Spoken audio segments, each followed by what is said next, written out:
Саламатсызбы? Регионда балким автордук программасы.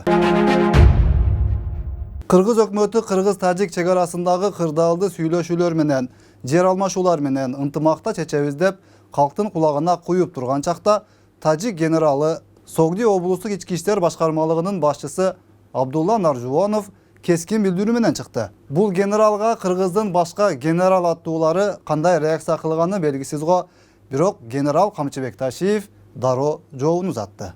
Тажик генерал-майору Абдулла Наржубановдун билдирүүсү. Кыргыз-тажик чек арасындагы чыр-чатактарга байланыштуу 16 кылмыш иши козголду. Кыргызстандын 27 жаранына издөө жарыяланды.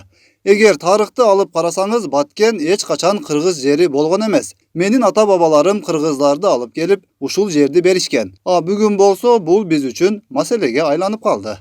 Кыргыз генерал-майору Камчыбек Ташиевдин жообу. Айта берип тил тешилди демекчи. Бийлик ээлерине көптөн көп кайрылып, суранып келдик. Чек ара маселесин чечүүдө чечкиндүүлүккө, айкындуулукка жана жергиликтүү элдин талабын эске алып сүйлөшүүлөрдү жүргүзүү керек экендигин. Мына эми Тажикстандын атайын бийлик өкүлү биздин мамлекеттүүлүгүбүзгө шек келтирген сөздөрдү официалдуу жыйында билдирүү жасап отурат. Бул жорукту шылдың катары кабыл алышыбыз керек жана тиешелүү катуу жоопту беришибиз керек. Жерге тал, мургап, Кыргызстандын айылдарын, жер аянттарын кайтарып алуу боюнча иш-аракеттерди башташыбыз керек. Тажикстандын элчисин кайтарып жөнөтүш керек. Бардык байланыштарды токтотуу зарыл. Урматтуу президент, менин сунуштарымды эске алып, чечкиндүү кадамдарды таштаңыз. Кашык каныбыз калганча мамлекетибиз үчүн туруп беребиз. Элибиз мындан да опурталдуу кыйынчылыктарга чыдаган. Бирок мамлекетибиздин бүтүндүгүнө сырттан шек келтирүүгө жол бербей келген. Кыргызстаныбызды шылдыңдаганы үчүн жооп берсин. Бул ортодо Кыргызстандын тышкы иштер министрлигине Тажикстандын Кыргызстандагы элчиси Назирмат Ализода чакыртылды. Жолугушууда кыргыз тарап тажик генералынын чек ара тууралуу айткан сөзүнө кескин тынчсыздануусун билдирди. Тышкы иштер министрлиги Абдулла Наржубанов жалган айтып, тарыхты бурмалаган деп эсептерин билдирип, расмий дүйшөмүнүн реакциясын күтөөрүн жана мындай фактылар кайталанбайт деп ишенерин билдирген. Азырынча тажик тарап бул жагдай боюнча расмий жооп бере элек. Баткенди Кыргызстандын жери эмес деген генерал ким өзү? Ал жөн гана ушундай кескин билдирүү жасашы мүмкүн беле? Жок, андай болушу такыр мүмкүн эмес болчу.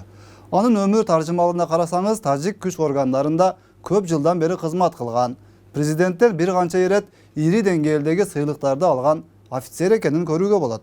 Баткенге чектеш Согди облусунун ички иштер башкармалыгынын башчысы кызматына болгон ушул жылдын 24 январында дайындалып келген.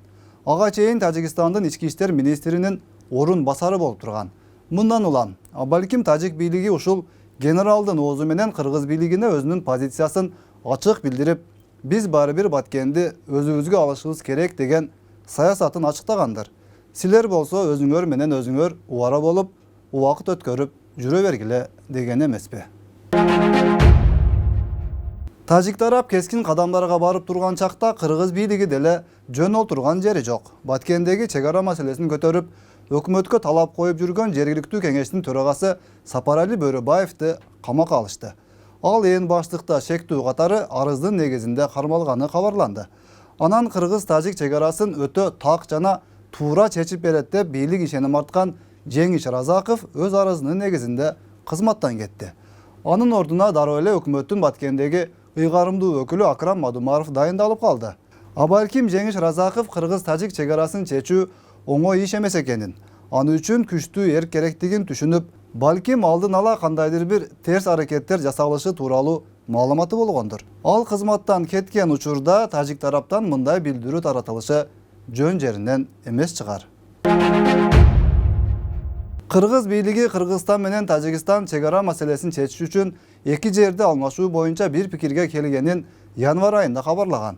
Бирок жер алмашуу ачык эмес, элдин макулдугусуз жүрүп жатканы нараазычылык жараткан. Мындай шартта өлкө жетекчилиги туура кадрдык саясат жүргүзүү менен гана маселени чечүүгө болоорун бизден жакшы билсе керек. Балким бийликтин убактын алып, эртең эмне болуп кетет экен деген кооптуу жашоого кирип барганча карап отура бербестен, кыргыздын бир уч жери үчүн жанымды беремин деген мекенчил, эр жүрөк, дүйнө байлык үчүн асмандан өзүн таштап, жерин сатпаган кыргыз элинин чыныгы уулдарына орундарды бошотуп беришер. Же бүгүн Баткен меники деп, эртең дагы бир жерди өзүнө энчилеп алганча күтүп отура бергенибиз туура болобу? Саламатта калыңыз.